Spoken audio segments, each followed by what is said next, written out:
कभी ऐसा हालात आए नहीं और ना ऐसा देखा है। और हम लोग हिंदू मुस्लिम सब एक साथ मिल करके बैठना उठना खाना पीना सब साथ में रहता था। बिजनेस भी रहता था, धंधा भी, जिससे कि हम लोग एक दूसरे के समर्थक भी रहे।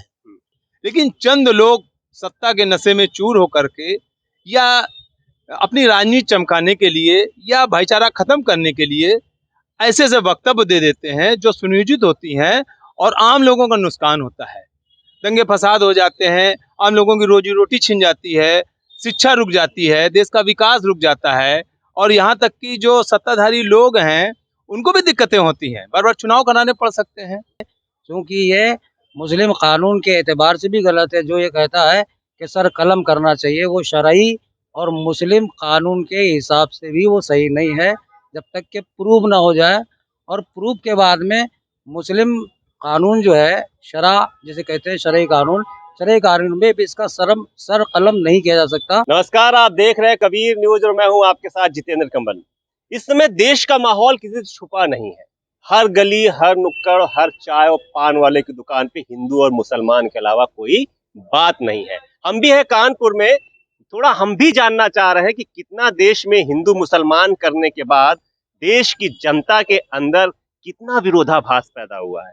क्या वो जो गंगा यमुना तहजीब बोली जाने वाले हमारा देश है ये वही बची है, या कुछ सत्ता के लालची या मौका परस्त लोगों ने इसमें फूट डाल दी है। हिंदू मुसलमान में जो एकता की भावना पहले हमारे यहाँ स्वतंत्रता के समय से जागृत की गई थी, बची है या खत्म हो गई है। लेकिन इस पे और भी हम एक भी बात करेंगे, जो भाषण या वक्तव्य हिंदू पक्ष की तरफ से दिए जा रहे हैं, हिंदू लोगों की तरफ से दिए जा रहे हैं, हिंदू नेताओं की तरफ से दिए जा रहे हैं, वो देना चाहिए था या नहीं देना चाहिए था। और ऐसी ही कुछ बातें मुसलमान पक्ष की तरफ से भी आ रही हैं। उसमें दो घटनाएं भी हो चुकी हैं, उदयपुर वाली और अमरावती वाली। इस पे भी हम लोग बात करेंगे। कानपुर में है हमारे साथ कुछ सज्जन लोग हैं, सम्मानित लोग हैं, इनसे बात करेंगे। ये किसी से पार्टी से बिलोंग नहीं करते हैं, संगठन के हो सकते हैं, वो अलग बात है, उनसे हम बाद में चर्चा करेंगे, लेकिन बात दिल की करेंगे और देश की करेंगे। तो नमस्कार सर, क्या नाम है आपका? मोहम्मद उस्मान सिद्दीकी, एडवोकेट। एडवोकेट हैं आप। जी जी जी। बहुत से जनता के आपको दुख दर्द देखने को मिलते होंगे। जी जी। क्या आज गलियों में हिंदू मुसलमान के बिखराव का दर्द नहीं होता क्या? ये दर्द तो होता ही है, क्योंकि जो कुछ भी हो रहा है सब धर्म की राजनीति हो रही है। और इसमें सबसे बड़ी बात एक खास पार्टी को फायदे के लिए हो रहा है, जबकि हिंदू मुसलमान में कोई ऐसी नफरतें नहीं है, लेकिन जो पैदा की जा रही है वो गलत है। खास पार्टी हालांकि आपने बोला नहीं, लेकिन अगर बात की जाए जो आपके नाम के अकॉर्डिंग अगर हम बात करते हैं तो आप पे एक तुरंत अवक्षेप लग जाएगा कि नहीं आप किस खास पार्टी की बात कर रहे हैं। लेकिन दूसरी तरफ भी कुछ खास पार्टियां हैं जिनको अगर यही होगा तो फायदा होगा, जैसे ओवैसी की पार्टी हो गई या कोई और पार्टियां हो गई जो धर्म के आधार पर बनी। जो धर्म के आधार पर बनी हुई पार्टियां, उन्हीं की वजह से नफरतें फैल रही हैं और हिंदुस्तान में पूरा गंगा जमनी तहजीब को बर्बाद किया जा रहा है। क्योंकि 47 के बाद से जो हिंदू मुस्लिम भाईचारा था, एक दूसरे के साथ हम लोग टेबल टेबल पे शेयर कर लेते, एक टेबल शेयर करते थे, थाली शेयर कर लेते थे। हर त्योहार में हिंदू मुस्लिम एक दूसरे के पास साथ घरों में जाया करते थे, सेलिब्रेट करते थे। ईद में सिवैयां जाती थी, वो आज भी कम नहीं है। लेकिन कुछ फिरका परस्त ताकतें जो दोनों ही पार्टियों में से हैं, वो पार्टी अपनी वोट की राजनीति में हिंदू मुस्लिम कर रहे हैं और हिंदू मुस्लिम नफरतें फैला रहे हैं। आप जैसे हमारे दर्शक जब आपका इंटरव्यू देख रहे होंगे, आपकी बातें सुन रहे होंगे, तो उनके मन में एक अकुलाहट आ रही होगी। क्या उदयपुर की घटना, अमरावती की घटना या खादिम जो अपने अजमेर शरीफ के खादिम हैं, वो कहते हैं कि नुपुर शर्मा का गला काट के ले आना चाहिए, इस तरह के वक्तव्य क्या मुसलमानों की तरफ से या उनके नेताओं की तरफ से देना मतलब अच्छा लगता है क्या? जो उदयपुर की घटना हुई है उसमें किसी ने भी कातिल का या उग्रवादियों का समर्थन नहीं किया है और होना भी नहीं चाहिए। क्योंकि ये मुस्लिम कानून के एतबार से भी गलत है। जो ये कहता है कि सर कलम करना चाहिए, वो शरई और मुस्लिम कानून के हिसाब से भी वो सही नहीं है जब तक कि प्रूव ना हो जाए। और प्रूफ के बाद में मुस्लिम कानून जो है शरा जिसे कहते हैं शरई कानून में भी इसका सर कलम नहीं किया जा सकता, क्योंकि उसमें जो सजा प्रिस्क्राइब है वही दी जा सकती है। सजा तो आप तो वकील है, संविधान देगा, न्याय देगा, कानून देगा, सभा तो उसमें सिया शरीफ से ये नहीं होना चाहिए। और इतने नहीं, जो लोग मुस्लिम बन के कह रहे हैं कि सर कलम करना चाहिए, अच्छा, मुस्लिम लोग, उनको अगर देखा जाए तो इस्लामी एतबार से भी उसका सर कलम करने की कोई इजाज़त इस्लाम में भी नहीं है। वैसे हम भारत में रहते हैं, संविधान लागू है, हम संविधान के ही एतबार को सजा देने की या छोड़ देने की जो भी अदालत चाहे वो कर सकती है।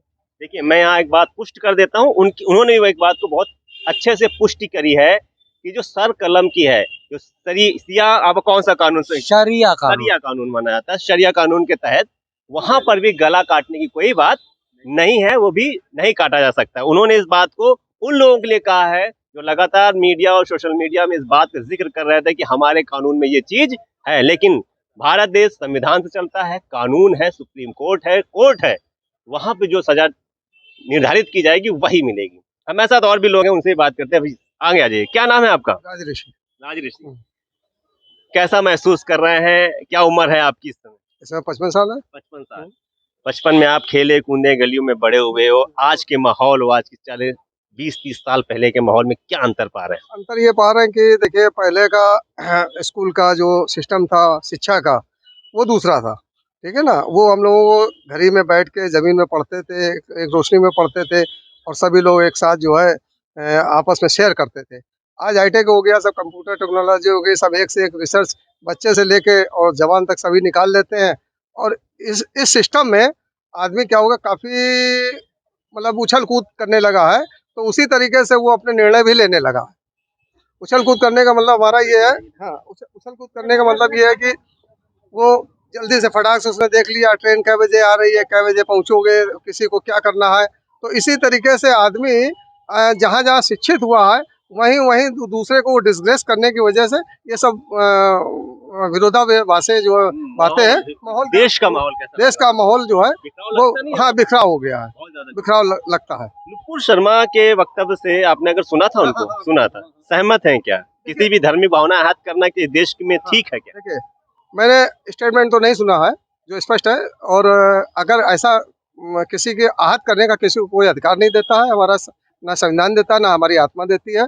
और हिंदू धर्म तो इसको मतलब जो है कहीं से वो कहता ही नहीं, मतलब उसकी जो है ज़मीर जो है वो कबूल नहीं करती, इजाज़त नहीं देती। अपील क्या करना चाहते हैं कभी न्यूज़ के दर्शकों की, भैया क्या करना चाहिए, देश कहाँ पे जा रहा है, उसके लिए क्या देश जाने के लिए तो यह है कि हमको पहली चीज़ तो शिक्षित, हम क्या कह रहे हैं पहले सोचें, फिर हम जो है उस अपने बयान को दें। क्योंकि आज हमको आप माहौल में आ गए ऐसे पार्क में, तो आपने इंटरव्यू लिया, तो हम ऐसी कोई बात नहीं कह सकते जो हमारे अधिकार में नहीं है।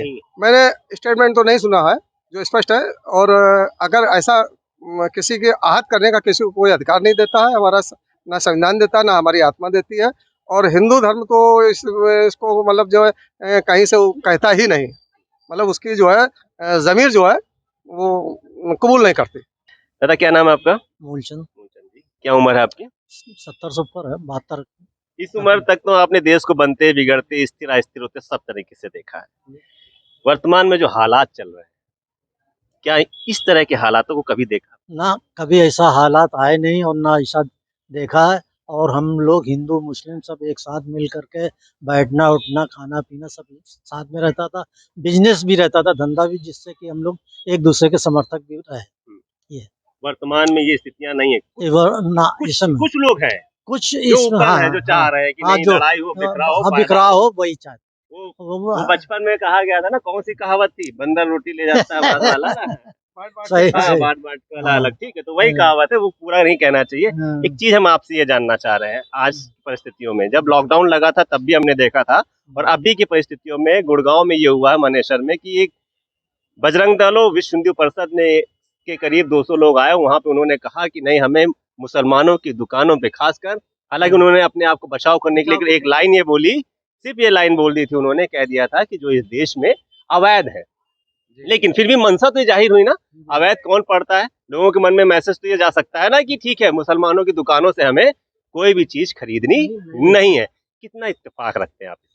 खैर ये तो बहुत गलत है, हम इस इत्तेफाक को नहीं पसंद करते। और जो लोग कहते हैं तो वो बिल्कुल ही बेसर बेपैर की बातें करते हैं। ऐसे लोगों को हम गुमराह करने के अलावा कुछ समझते नहीं। क्या काम चल जाएगा इनकी दुकानों पे? नहीं ऐसा हम कुछ नहीं जाएंगे, हमारी दुकानों पे ये नहीं आएंगे। सब एक दूसरे की दुकान पे आएंगे जाएंगे, सब लेंगे खाएंगे पिएंगे और हर चीज खरीदेंगे, कोई एक चीज की वो नहीं है।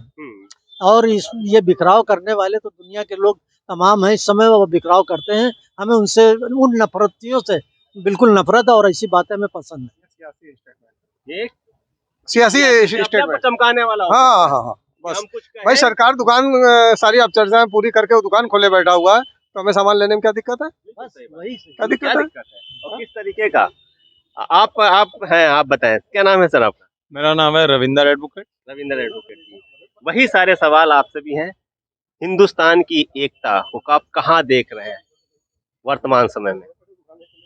देखिए, हिंदुस्तान और भारत दुनिया का सबसे महानतम देश है, सबसे बेहतरीन लोकतंत्र है यहाँ, सबसे बेहतरीन संविधान है और सबसे बेहतरीन लोग हैं यहाँ। आज भी 90% से ऊपर भाईचारे के लोग हैं यहाँ। सब लोग अच्छा सोचते हैं, मिलकर रहना चाहते हैं। शुरुआत से अभी तक लोग रह रहे हैं, अभी तक रहते आए हैं, आगे भी रहेंगे। लेकिन चंद लोग सत्ता के नशे में चूर होकर के या अपनी राजनीति चमकाने के लिए या भाईचारा खत्म करने के लिए ऐसे ऐसे वक्तव्य दे देते हैं जो सुनियोजित होती हैं और आम लोगों का नुकसान होता है। दंगे फसाद हो जाते हैं, आम लोगों की रोजी रोटी छिन जाती है, शिक्षा रुक जाती है, देश का विकास रुक जाता है और यहाँ तक कि जो सत्ताधारी लोग हैं उनको भी दिक्कतें होती हैं, बार बार चुनाव कराने पड़ सकते हैं। तो लिहाजा ये जो भी वक्तव्य है, संविधान सबसे ऊपर है। अगर सरकार जिम्मेदारी नहीं ले पाती, संविधान को स्वतः संज्ञान लेने का अधिकार है। पत्रकार तीसरा और चौथा पिलर है, इसकी जिम्मेदारी है। आज 90% पत्रकार एक ही चीजें दिखाते हैं, सत्ता के दबाव में दिखाते हैं या गोदी मीडिया कहा जाता है उनको। कुछ लोग पत्रकार भी अब आप जैसे हैं या और भी हैं जो सड़क पे वास्तव में नए आदमी से, अनजान आदमी से सीधी रूबरू बात कर रहे हैं और उसकी बात शायद आप लोग पहुंचाएंगे भी। और आप मीडिया के अंदर बैठ के, कमरे के अंदर बैठ के कोई न्यूज नहीं बना रहे हैं, ये मुझे लगता है। तो मेरा भी साफ साफ कहना है, यहाँ के लोग हमेशा एक रहे हैं, एक रहेंगे, आगे भी एक रहेंगे। ये जो हलचलें होती हैं, ये कुछ लोग अपने आप को चमकाने के लिए करते हैं। ये संविधान, देश और जनता और इंसानियत के दुश्मन है। इनसे सख्ती से निपटा जाए और आप लोग अगर अपना फर्ज पूरा करेंगे तो जनता आपके साथ खड़ी है और हम सभी लोग आपके साथ हैं। इंसानियत पसंद लोग ज्यादा हैं और इंसान को बांटने वाले लोग बहुत कम हैं, बशर्ते सच्चे लोग चुप ज्यादा रहते हैं। ये जरूरत है उनको जगने की, अपनी बात कहने की। युवाओं को क्या कहना चाहते हैं? सबसे जल्दी भ्रमित युवा होता है हमारे देश का। युवा शिक्षित हो रहा है और जागरूक भी हो रहा है। अगर युवा शिक्षित है, जागरूक है, तो सबसे पहले संविधान को और देश को सर्वोपरि माने। यही शिक्षित होने की, जागरूक होने की प्रथम निशानी है। यदि ये दो नहीं मानता, किसी भी जातिवादी किसी भी पार्टी के खांचे में अपने आप को बिठाता है, किसी भी क्षेत्रवाद के खांचे में अपने आप को बिठाता है, तो निश्चित रूप से वो अर्ध शिक्षित है, अर्ध जागरूक है और अपने देश का और अपनी कौम का और अपने समाज का, मानवता का नुकसान कर रहा है। इसे मेंटेन कर ले तो देश और खुद और इंसानियत समझ जाएगी। बहुत बड़ी बात कह दी आपने कि युवा को, बहुत ही जो शिक्षित युवा है उसके लिए पहले देश होना चाहिए, संविधान होना चाहिए, बाद में ये चंद लोगों के द्वारा बनाए गए विधान होने चाहिए।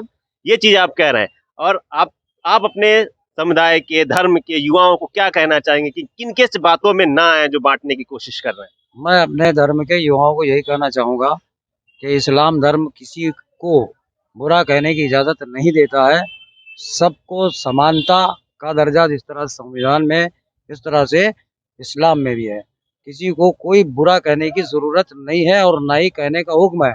जो बुरा कहेगा वो पापी होगा। और ये जो आह्वान चल रहे हैं कि इससे, इसकी दुकान से कुछ न खरीदो, इस समुदाय से इसकी दुकान से कुछ न खरीदो, तो वो गैर संवैधानिक भी है, गैर बराबरी भी है। इसको सो मोटो सुप्रीम कोर्ट, हाई कोर्ट को संज्ञान लेना चाहिए, इस पर बैंड होना चाहिए। बैन होना चाहिए और ऐसे लोगों के खिलाफ कानूनी कार्रवाई भी होनी चाहिए। Yes yes. तो हमारे साथ ये 4 लोग थे, इन्होंने अपने दिल की, मन की और देश की बात कही है कि देश क्या चाह रहा है। कुछ लोगों को छोड़ के जो गुमराह करने में लगे हुए हैं, राजनीति और धर्म की रोटियां सेकने में लगे हुए हैं, क्योंकि अगर वो ऐसा नहीं करेंगे तो शायद उनके घर में, जैसे गरीबों के घर में चूल्हा नहीं जलता है, 10 साल बाद उनके घर में भी चूल्हा नहीं जलेगा। तो ऐसे ही और खबरों के लिए, देश की समानता के लिए, सौहार्द के लिए जुड़े रहिए कबीर न्यूज के साथ। नमस्कार।